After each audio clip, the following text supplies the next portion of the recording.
தமிழகத்தில் அவ்வளவு அங்கே இருக்கக்கூடிய ஆட்சி அது தமிழ்நாட்டிலும்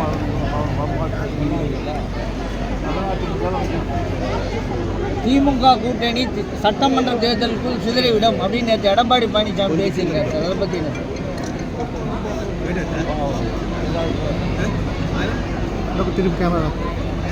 சார்? அதிமுக வந்து மூணா உடையவில்லை, அது ஒன்றா தான் இருக்குது. 2026 தேர்தலில் நாங்கள் யாருன்னு காட்டுவோம், மக்கள் வந்து பாடம் புகட்டுவார்கள் திமுகவிற்கு அப்படின்னு எடப்பாடி பழனிசாமி நான் கீழே மூஞ்சி திருப்பேன்.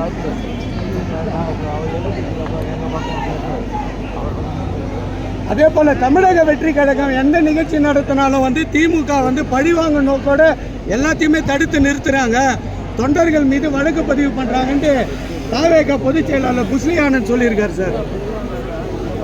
திமுக வந்து தாவேக எந்த நிகழ்ச்சி நடத்தினாலும் தடுத்து நிறுத்துறாங்க, பழிவாங்க நோக்கோட செயல்படுறாங்க அப்படின்ட்டு தமிழக வெற்றி கழக விஜய் கட்சி பொதுச் செயலாளர் புஸ்லி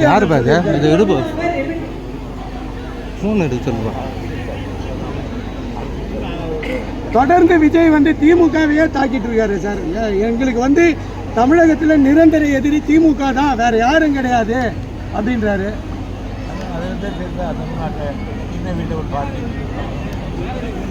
பிரதமர் வந்து இந்த வெள்ளம் பாதித்த பகுதிகளை பார்வையிட்டார். ஆனால் உடனடியாக அவங்களுக்குலாம் நிவாரணம் 1500 கோடி 2000 கோடின்னு அறிவிச்சிருக்காரு ஒவ்வொரு மாநிலத்துக்கு. ஆனால் தமிழகத்துக்கு இது வரைக்கும் அவர் செய்யாது. என்னன்னு